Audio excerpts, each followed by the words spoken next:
Donc on accueille l'âme guerrière, Priscilla, mais qui est avant tout aussi une maman, et qui fait aussi partie des mamans louves, si je ne me trompe pas. Alors attends, tiens. Thomas, est-ce que tu peux récupérer vite fait? Merci.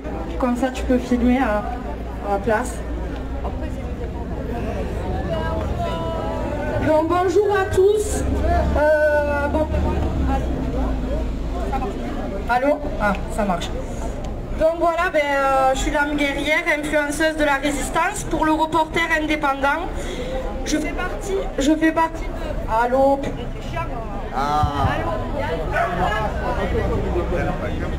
Allô, allô? Ah, là, ça y est, on m'entend. Et donc, je fais partie de tous les collectifs qui existent, voilà, parce que j'ai pas qu'une seule étiquette, je me sers de chaque arme que j'ai à ma disposition et de chaque munition comme chaque association. Donc voilà, moi j'avais envie de vous lire ce que le collège de ma fille m'a envoyé, parce que moi aussi je suis une maman qui défend mon enfant et qui défend tous les enfants. Donc je vais vous lire ce courrier qui est complètement incroyable. Mais alors est-ce que je vais y arriver à le lire comme ça? Votre fille a été mise en retenue le 7 décembre 2021 au motif suivant. Ôte fréquemment son masque. Le détail des circonstances précise. Ne porte pas son masque comme le règlement l'impose et répond aux surveillants. Cette retenue devait être effectuée le 14 décembre 2021. La présence en retenue est obligatoire. À ce jour, votre enfant se soustrait toujours à cette obligation, soutenue par les propos que vous tenez dans le carnet de liaison à notre intention. Je vous cite.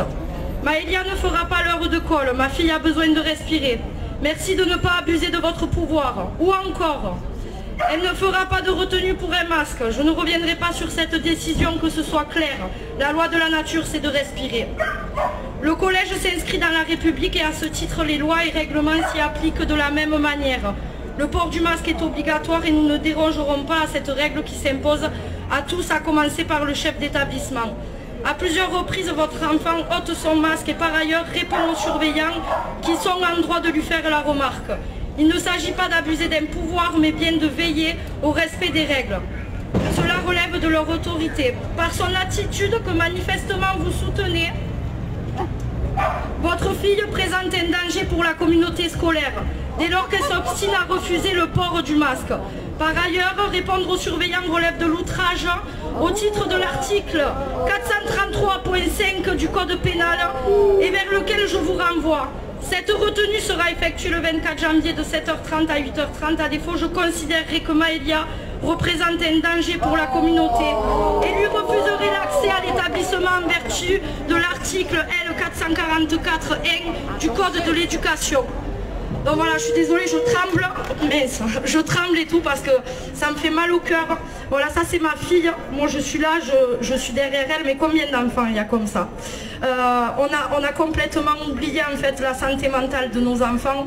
Et c'est pour ça qu'aujourd'hui je tenais à être présente et à vous envoyer ce témoignage-là, à le lire devant tout le monde. Parce qu'aujourd'hui ma fille elle a développé une phobie scolaire parce que c'était de l'harcèlement qu'elle avait tous les jours. Parce qu'en plus elle avait cet harcèlement parce que moi j'étais derrière elle. Vous voyez, ils l'ont pris dans une salle à 4 adultes pendant une demi-heure à lui demander pourquoi il faut porter un masque. Voilà. Et ça c'est de l'harcèlement et ça se fait pas. Et je suis là pour dénoncer ces choses-là. On doit dire stop en tant que parents. Ça suffit maintenant. Voilà, sauvons nos enfants. Merci à tous. Merci.